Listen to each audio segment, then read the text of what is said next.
You know what we should do? We should introduce ourselves. I don't think we do that enough. Hi. Kurt's currently adjusting the camera. I'm Zach Ackerman. I am an aspiring comic artist, animator, Air Force One pilot.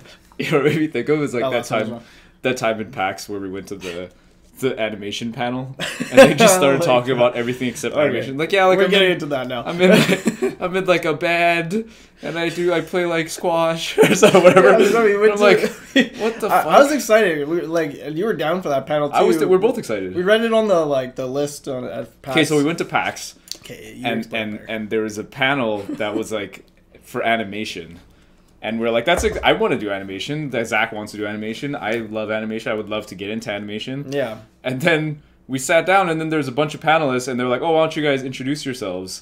And then they just all started talking about everything except animation. They're like, yeah, like, one is like, I'm in a band, and then we're in this co-op thing. This other guy's like, I produce beats and stuff, and I'm in like a breakdance crew. Yeah, there's Brad. And I'm just like, what? And then I was like, yeah, at some point he's gonna talk about animation. And they're like, oh no, and then that was it. And then they went to the next person. It was also like 4 people that you could clearly tell have never been on a panel. Yeah, they were very awkward. Which I don't mind. If you're an animator, that's fine. Yeah, but they like didn't have I'm much there. Presence. The name of the panel, like that one was for animation, so I wanted to know about animation. Yeah. And then somewhere through the introductions, I just kind of left. Could we left? We both left. We're like, okay, you're not talking about the thing that this panel's named after. Yeah. Which I feel bad. I don't want to like make fun of them. No, particularly. Fuck them. No offense, you're told to introduce yourself and you don't talk about your animation. All 4 of you. Well, that could have just been a titling error on the thing. Maybe it wasn't about that. Maybe it was just like I think they said it was. I think there was an MC that said... The MC Anyways, I don't know. So this is Zach. This is me. I'm Curtis. Yeah. I also want to make stuff. Curt is the brains. I want to make videos and other stuff. He wants to inspire you. I don't know. Should we start with that stuff, or should we start with like? Let's talk about the bullshit first. The bullshit. So you've been playing Death Stranding. Oh, we're gonna start with me. Okay. Let's start with Death Stranding. Okay, I understand this game is not for everybody. Like I can tell from playing. But if you're, but it's for you. If you're willing to buy into the bullshit, I think this game has a cool story. I think it actually is pretty fun. And Did you watch the video game donkey video? I haven't because I was afraid there might be spoilers. That's the only reason I didn't watch it. There's no spoilers. Okay, I will watch it then. I have watched other things by... Is it VG Donkey? Video Game Donkey. Yeah, VG Donkey. Okay, that's the way I've heard it. Okay, I don't know. Anyway. Yeah, so... but you like it? I like the story. Oh. We're good. Sorry. I think my biggest gripe with this game is like there's an awesome soundtrack and you can't just play it wherever you go. Like you can only play it when you're in these like private rooms, like resting and stuff, or like you can build structures like a bridge or something, and you can add music to it, and then like you can add music to your bridge. Like or I don't know if you can do it for bridges, but so when anybody in the world walks on your bridge, they'll hear the music that you chose. Yeah, you could choose the song from like that you've unlocked from the soundtrack. That's pretty cool. Yeah, that part is cool, and you can like. The game's really fun because you contribute to this world and helping other people get through it too. Because you never see them, but your things pop up in other people in your server, I guess. I'll be walking in, someone just built like an awesome like reinforced bridge to go across this ravine. But if I didn't have that there, like I'd have been like, fuck, I gotta climb down this thing and up this thing. And because I'd be surprised, and a lot of the reviewers are saying this, I'd be surprised how, or I'm interested to see how the game progresses as those things pop up more, as like the game will become interesting and easier or like more enjoyable. Does. Dude, the first 2 chapters, like even reviewers say to skip it. Or get through it as fast as possible. Because once you get to chapter 3, you're given like things that are really important to how you play this game. And otherwise, it's just pretty frustrating because you're falling and stuff. And so give me like a rundown of like what you do in the game. Okay, so basically it's post-apocalyptic world. The death have come into like the living world and the dead world are kind of like branching and mixing together a bit. Okay. There's this thing that happened called the Death Stranding. I still don't even know what it is. But anyways, you are a porter, which is basically a delivery man in this post-apocalyptic world. And then there's terrorists along the way. Like, it's hard to explain. There's different colonies, basically, underground. Like, think of Gurren Lagann. Okay. But they're high tech, obviously, and stuff. And it's across America, and like you have to bring stuff to each of them, and you're trying to create this like basically internet called the chiral network that will like bring America back together by having everybody on this network that can let you like send 3D printed things and resources and communicate to all the other colonies. Okay. And you're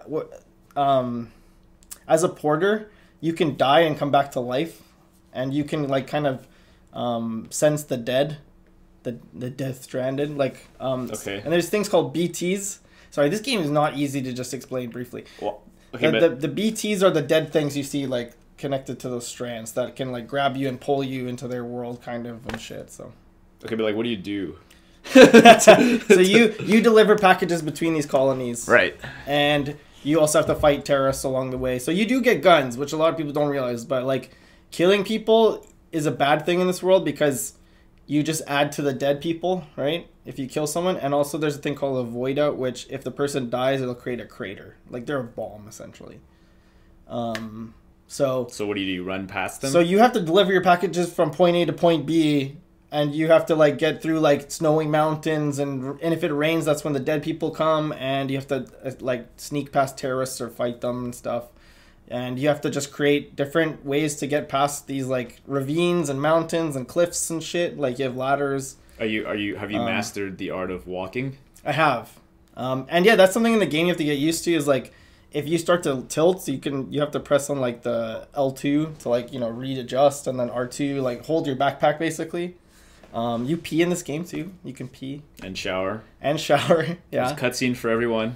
There is, and Monster Energy Drink is like the most blatant advertising I've ever seen in a game. It's pretty funny. But they have a lot of actors in it too, apparently. Yeah, Mads Mikkelsen's in it. He's like one of my favorite actors. His character is like pretty mysterious. I'm only starting to figure some stuff out about him. How far are you into this game? There's 15 chapters, and I just got to chapter 7. Oh, okay. And how long did that take you? I feel like I've played this game for like 30 to 40 hours. No, 30 hours maybe. That is a long time. I think so. That is a lot maybe of 20, walking. Maybe 20. It's not all just walking though. That's the thing. You also get like motorcycles and trucks and stuff, and like sometimes the missions are like. You guys gotta watch the video game, Donkey. Yeah, watch it after. It's bet. actually jokes. Yeah. It's hilarious. Okay, so sum it up now. You like the game? You good? I like the game. I can game? see how it's grueling for some people, because like there are times where all your packages get destroyed and you fall off a fucking cliff or something. But it's satisfying when you get there. It is, and like the world is really fucking cool in a Kojima way. This is the highest concept Kojima thing he's ever made. Like there's a lot to try to figure out. It's a very weird world. So is that your favorite? What's your like favorite thing about the game? The world. Just like I think it's. Or is it the walking? It's the. Is it the walking or the running? No. I like that you can contribute to the world, like adding a ladder will help someone cross something, or adding a bridge, or like you can add like things that'll recharge your like. You basically have electric cars and stuff, so it'll like recharge them and stuff, and your legs that help you walk will recharge. You can like put packages that other people in their server can grab. That can help them. So it's just like. So do you ever know what's in the packages? No, it's like a little like cylinder thing you can come across, and it's basically like. But like the stuff you're carrying, do you know what's inside? Yeah. Oh, okay. It'll tell you. Oh, okay. And you can like rearrange how What's the most carry interesting? things. What's the most interesting package you've got? I had to carry a person on my back. Alive or dead? Live. Oh. And dead. I did both. But the live person I had to carry so fucking far through the mountains. Oh, I think he was. Video Game Derek was talking about that, and she's always talking shit. Yeah, she said. Yeah, he did. She was like, she said some shit. She's like, I remember being in the womb. Yeah, that was that was the most cringy moment like, of the whole. Shut the fuck up. Yeah, that part was kind of like, Kojima, this is your corniest writing. I get what you're saying, but like, no, you don't remember being. She's talking about her fucking twin or something, and I don't know. It's stupid. But the rest of the story is really cool. Everything with Norman Reedus, which is he's pretty great. Mm-hmm. Even Guillermo's character is awesome. Mm-hmm. But I enjoy it. I can see why people wouldn't. I think it's kind of refreshing because the whole concept of the game is kind of like how we have to stop in this current era. Like we have to stop like hating on each other and fighting, and like the political landscape and all that stuff. It's just about like we have to help each other, you know, like, and every time you play a game, it's like, well, can you kill people? Can you like, you know, can I shoot people? Can I do this? And it's like, that's such a turn against the game if you say, hey, it's not that much combat, or combat's not the main thing, you know? Yeah. Well, I mean, it's kind of commentary on that a lot too. It's weird. I think it's like there's a thing about making something like it's like an art piece, more than like there's like Call of Duty, and then there's like super artistic, like because Call of Duty is like a feel good. Like you play it because it's like feels good. Yeah, it's like McDonald's. Like, it's like it's gratifying, quickly gratifying. Yeah, right. Whereas I think this probably is more of like an art piece, I guess, where it's kind of like it may or may not be fun. You know what I mean? It's kind of like you can read a story that might not always be entertaining, but it's trying to say something. It's kind of like Tree of Life. Yeah. Like Tree of Life isn't like a feel-good movie.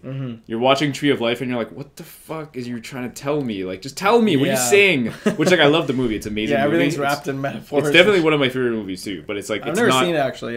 It's not like Avengers. No. Like, Thor comes and bang! Yeah. Exactly. It's like, do you want the fast food or do you want the... Yeah, I mean, there's space for both. No, there is. Right? It doesn't mean I don't love fast food. But exactly. I think that it's great that it's a kind of a commentary on it, though. Like that idea. If that's what it is, then that's what I get out of it a lot. Because like think about it, if you kill someone, like they blow up and it fucks up the world more. So it's like you don't want to kill people. Facts. And I don't know.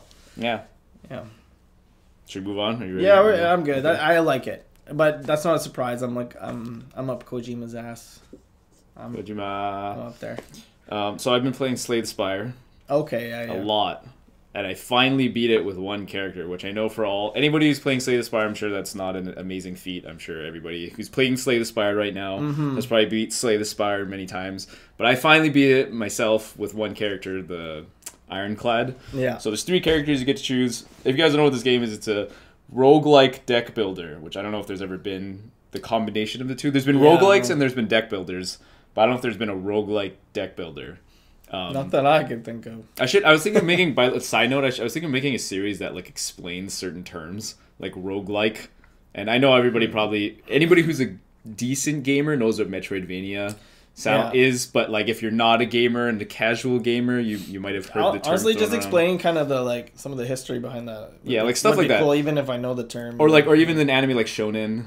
Like that's a good term to explain. Anyway, so if you guys don't know what roguelikes are, just quick rundown is every playthrough is different because you get different stat boosts and different equipment or different whatever.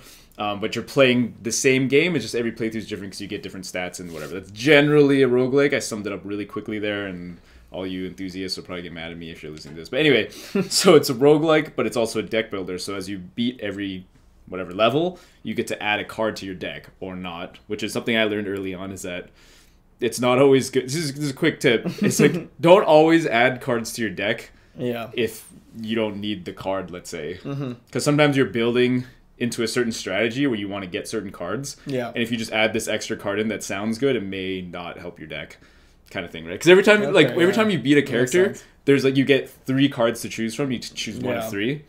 And then you always get excited. So, okay, just beat the guy, get the card, get a card, I want to pick a card.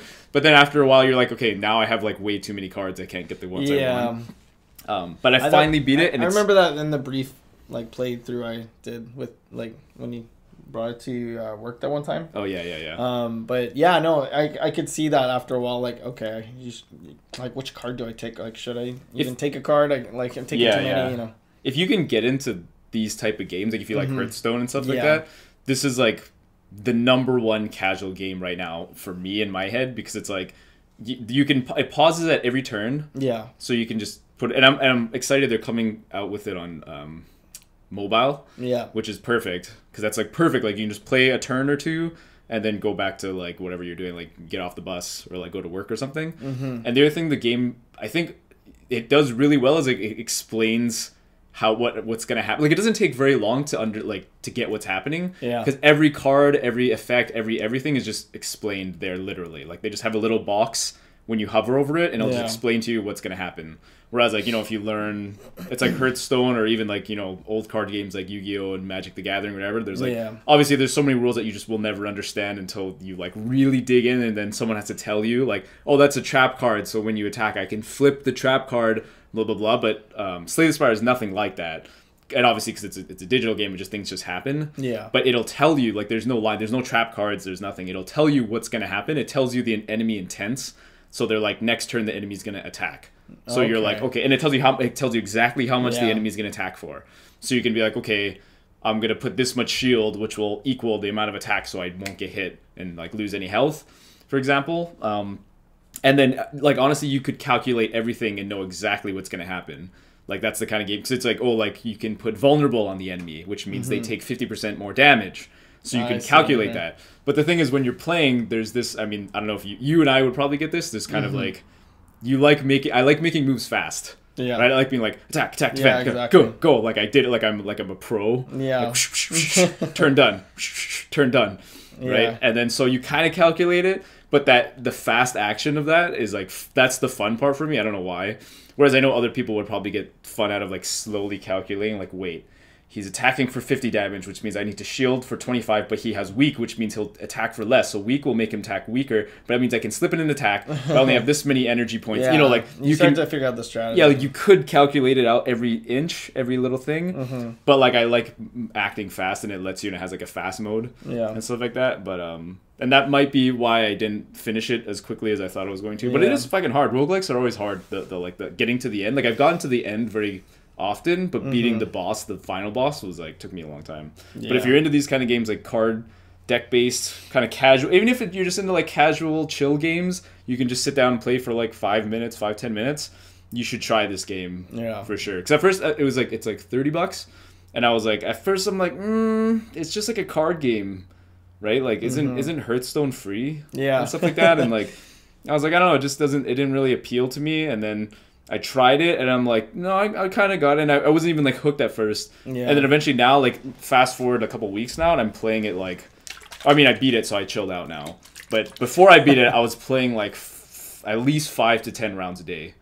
Like, I just found myself, not even like intentionally, I wasn't like, I'm going to play today. I was just kind of like, oh, I'm just sitting around, and then you start playing. And then and that's the other thing with roguelikes you find, is that every level you get more stuff, right? Like, more stats. Like, for example, there's these relics that are like, oh, you do X amount more damage, or you get to draw more cards, or whatever every time. So you stack up, especially like perks, basically. Yeah, perks. You stack up all these perks as you progress.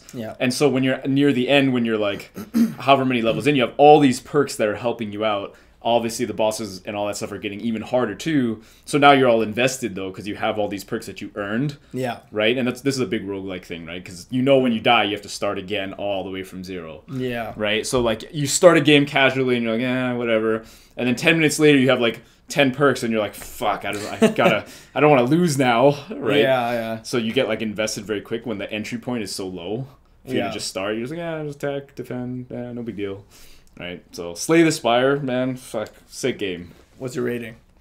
9 out of 10. But it's also because there's not too, I mean, to be fair, I haven't played a lot of deck builders and all the, like, these card games online, and I know there's a lot of good ones, but this one I like a lot. I don't know, like, maybe that's something that says something about it, is that I'm not into card games a lot. But this one really gripped me for some reason. Like, I played Hearthstone. I don't like them either that much, but it seemed like very accessible. That's exactly because like I said, it explains everything.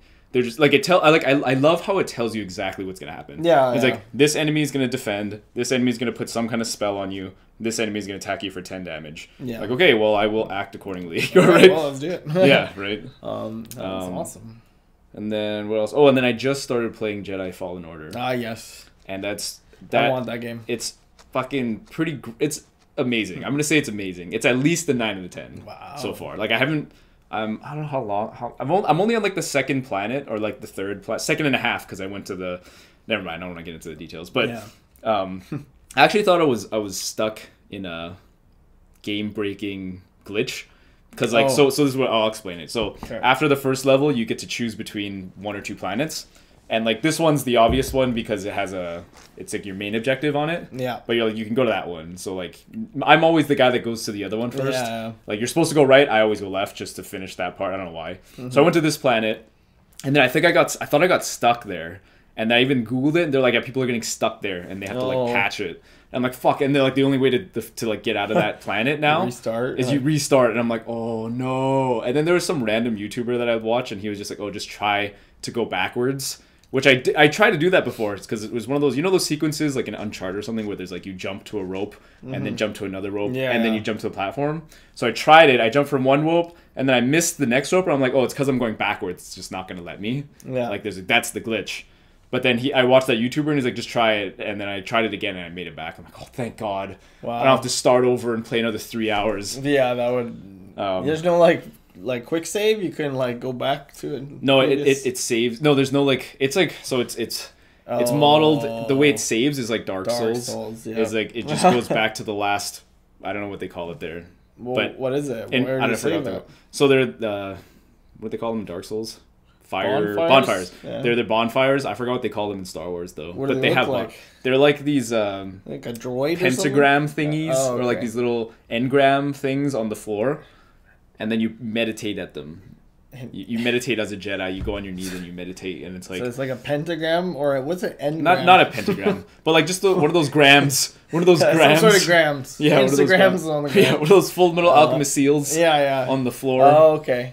Not a pentagram. Should have been a fucking droid. Come on. You just go to a droid. Like BB-8. No, but they want you to meditate and upgrade his skills and shit like Apparently, like all the parts for your lightsaber in that game, you like when you build a lightsaber at the Star Wars land, Disneyland is the same or something. Oh yeah. There's a lot of like theme park and shows and movies starting to cross over in terms of Star Wars. So it is that like so you can get upgrade. They're not upgrades. They're aesthetic. Yeah. Things for your lightsaber, so you can change the way your lightsaber looks in every little way. It's pretty fucking cool. One of the Rocco from Mega 64, he got a new lightsaber from Star Wars Land, and he had like a Rancor like tooth on the bottom, and it was like leather, and I was like, what the fuck? That's so nuts. Yeah, it makes me want one. And then like I know, right? And he's like, and then he made a purple lightsaber, and it was like slick and like chrome and shit, and I was like, dang, like, I want that. Cool. Yeah, me too. I'm like, hey, he got a yellow lightsaber called the piss saber, and then the pimp saber for the purple. Nice. Anyways, but yeah, so the game is like what a lot of the critics are saying. It's like Uncharted mixed with Dark Souls mixed with obviously Star Wars. Yeah. And like it's like a bunch of different games, so it has like the platforming of Uncharted type stuff, which I haven't played Uncharted, but I already kind of know. I've seen Uncharted, like, you know, where you're jumping your wall running and jumping to like a rope and then jumping to catching the ledge and then climbing up and then doing all that stuff, and then it has the combat that is sort of Dark Soulsy but not as punishing and maybe not as precise. Yeah. But it's also, I think, I give them a little bit of slack because they're trying to make you feel like a Jedi too, so there has to be some flashiness with like, and it's hard to be precise when you're like flinging a saber like this all the way around. Meanwhile, they're also like the stormtroopers with their batons and shit like that are also. Whereas like, you know, like the difference with like Dark Souls is like the attacks are very clean usually, or like the idea at least is they're very clean and obvious. Like even if the boss is like trying to fake you out with something, it's an obvious fake because he'll be like, and then you think he's gonna swing, but he just stands there for an extra second, and then you roll, and then he chops you. But the animation, in theory, which it isn't always, but in theory, the game is trying to be clean with it. It's like when you see yourself get hit, you're like, I got hit. Yeah. But Star Wars isn't as clean sometimes. Really? Because it's just a little bit. I haven't noticed it nearly as much as the critics are saying it, because I know it isn't as precise as Dark Souls. But I give them the leeway, like I said, is because you're dancing around like a Jedi. Yeah. Right? It's not like Jedis aren't just like, they're like, right? Like your lightsaber's flying around all crazy. Meanwhile, they're also with their batons. Like they have, like I just fought this guy, the Purge Trooper. I don't remember what he's called, but he's supposed to hunt Jedis specifically. Yeah. So his attack patterns are very wild and very all over the place. So I could see, like, amidst all this chaos of whatever, I could see how it'd be hard to make it super precise. Yeah. Like Dark Souls. So I give them leeway for that. And it's fun. And the other thing is they let you change the difficulty at any point. Really? If you want. Okay, so like that's if you cool. Yeah, like so if like I did it when I thought I was stuck on that planet, just to get around the planet more often, like better, so I wouldn't have to like fight through that stuff. I would just put it on like the easiest difficulty, like story mode, just so I could get to places because I wasn't sure if I was actually stuck or not. Oh, okay. Right, so that's useful. And then I actually think the map is pretty intuitive, so it's like a 3D map. So you can like turn it. Yeah, turn it and move it and kind of. Like, I mean, you could do that in Dark Souls, can't you? There's I forgot if there's. Like you can turn the camera and shit. No. I mean the map. I mean, like when you open up your map. Oh, I see. Yeah, okay. like when you push the map button. I see. Okay. And then, like a really nice part of the map is they show you where you have where you can't go yet, like in a so that the other thing they have Metroidvania stuff, right? Is you unlock certain force powers and whatever that allow you to go places where where you couldn't go before.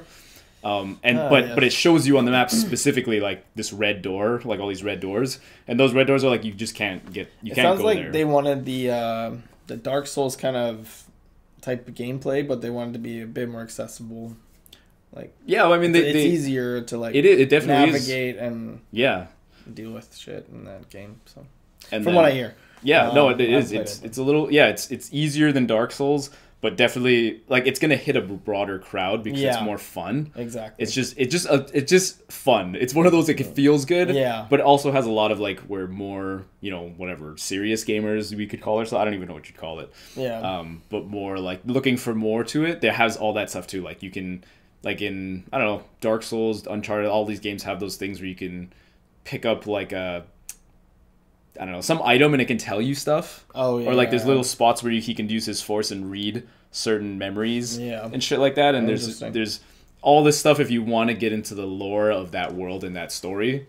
And I should also say, I guess this takes place right after Order 60. What is it? Order? I forgot. You know the one where they kill the Jedis?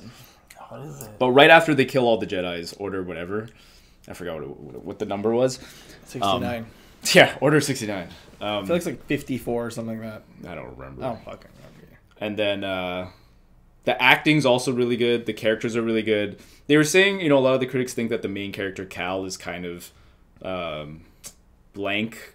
Not blank, like too basic. Too cookie cutter. Yeah. I don't know if I feel like that. I mean, like another like reviewer was saying like he's...